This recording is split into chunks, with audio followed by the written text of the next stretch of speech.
Hi everyone, Miss Pickersgill here at the top. Hope you can see me. So I've managed to get news round on unbelievably. So we'll see if it works. Fingers crossed it will do. Now this is a news round from Tuesday this week. Mainly because I wanted to record it to get it out to everyone at home, but it also includes a lot of really interesting topics, especially about America. And some of you will be aware that Donald Trump will no longer be president. Well, when you watch this, he no longer is. It'll be now President Biden. But this news story that's on Tuesday will be the day before his inauguration, which means the welcoming of Biden, President Biden, into the American presidency. So let's have a watch of the main topics, and we'll have a think, and then we'll have a little bit of a discussion. It's a bit hard because I'm talking to myself here, but maybe I'll be able to ask some questions and you can pause it and have a discussion with you as a class if you're in school, but also if you're at home with parents, or if you're on your own, have a think to yourself. Okay, I'll play it now. Good morning, I'm Hayley, and we've got everything you need to know today. Stay with us to see all of this. Get your brollies ready for Storm Christoph. And should footballers be allowed to celebrate together?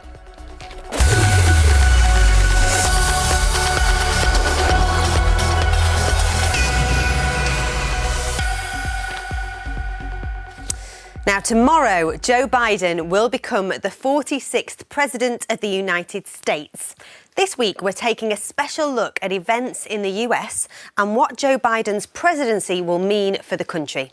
Alongside Mr. Biden in the job will be Kamala Harris, making history as the first woman and the first Black and South Asian vice president.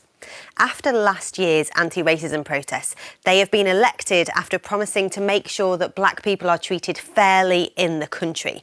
Newsround reporter Kizzy Cox has been to the city of Philadelphia to speak to kids who've experienced racism, to find out what they think about the future of America. Philadelphia is a city with a long history dealing with racism. So for kids who live here, the events of 2020 were further evidence of what they already knew. Black people aren't treated fairly in America. One of my schools, they had the Black kids on one side, the white kids on the other, and then the unknowns, which were biracial children, in the middle. That was the first time I ever experienced a teacher being outwardly against Black people in my life. She would tell the Black kids that we weren't gonna pass that grade because we were too stupid, we were too dumb, we couldn't do it. She would sit by and let the white kids call Black students out of their names, call them the N-word. She wouldn't do anything, she would just sit there.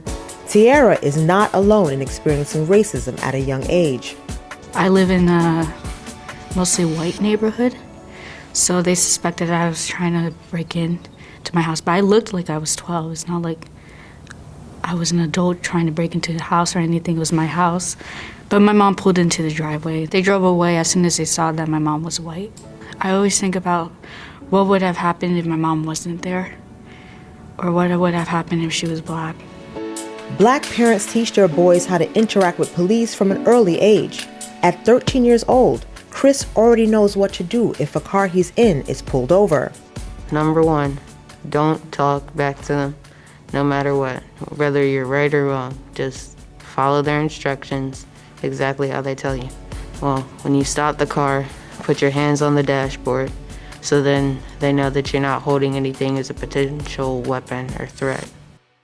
Say his name! George Floyd! Say his name! George Floyd! In 2020, George Floyd died while being stopped by police. In cities across the United States, people protested against police brutality. 12-year-old Janiyah told me how she felt watching demonstrations over the summer. I was surprised. I was very surprised. I was kind of like, happy that not only did Black people come together, but a few white people agreed on us. I was like happy about it because, it's like they really care. After a small number of Black Lives Matter protests led to violence and looting, President Trump called for a show of support for the police.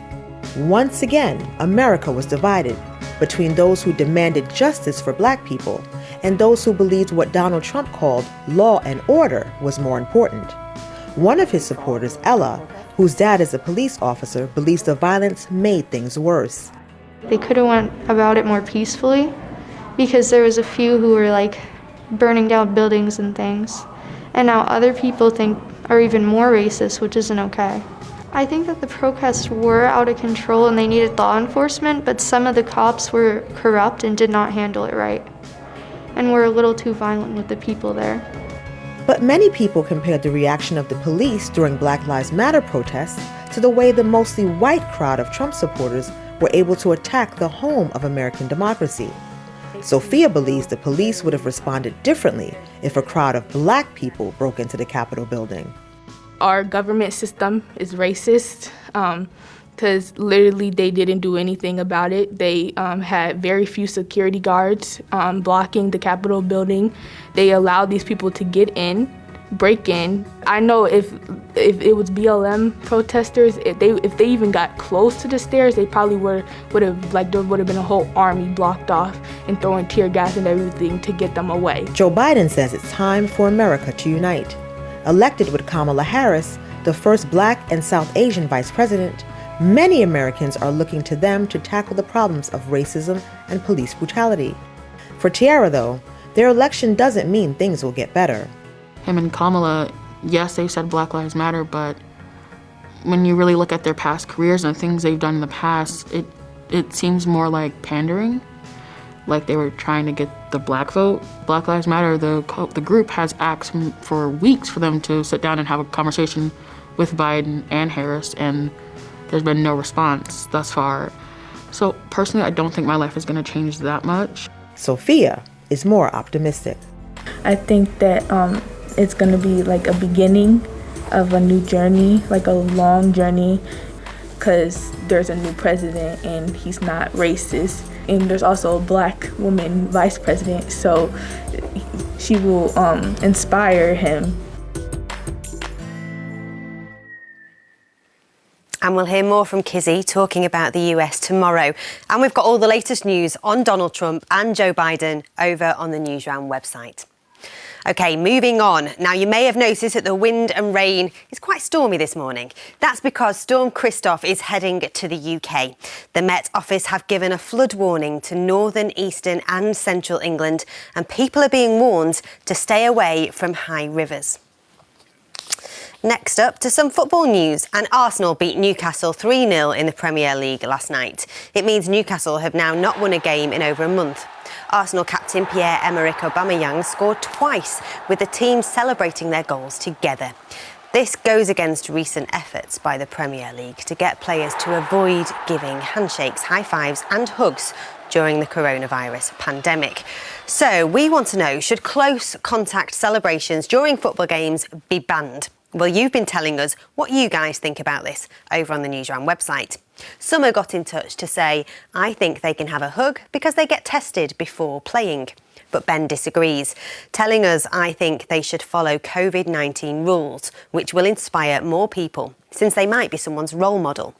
And finally, another viewer says, I don't like how sports are allowed, where they are hugging and travelling everywhere, but children aren't allowed to go to school. It's really unfair, in my opinion. Thanks for those, guys. And sticking with footy, the former England women's boss, Phil Neville, starts his new job today as manager of Inter Miami in the United States. The American club is owned by Neville's friend, football legend David Beckham. He's left the Lionesses earlier than planned, which means he won't lead the GB women's team at this summer's Olympic Games. Well, that's all we've got time for today, but we've got loads more news over on the website, so check it out. See you soon.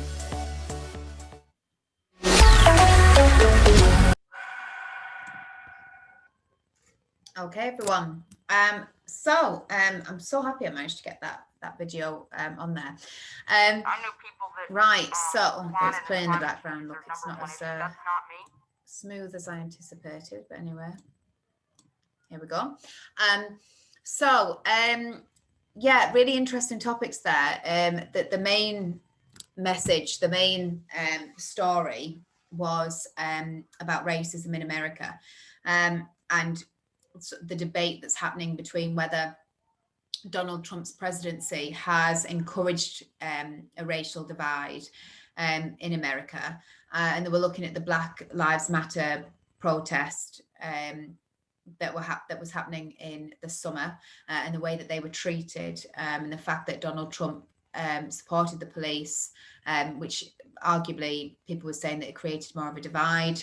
And then the recent event that happened with Donald Trump supporters that stormed what is like our Houses of Parliament here, which is a really important building.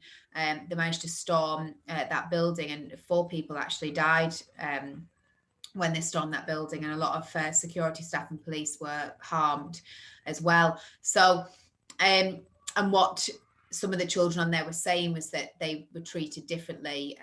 These Trump supporters were treated differently in regards to the sanctions that were given to Black Lives Matter protesters.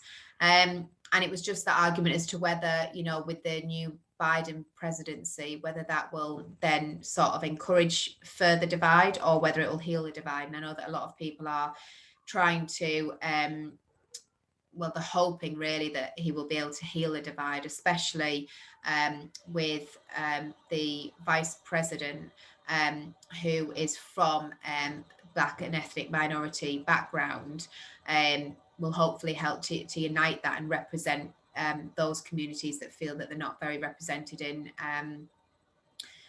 in Trump's presidency. So fingers crossed.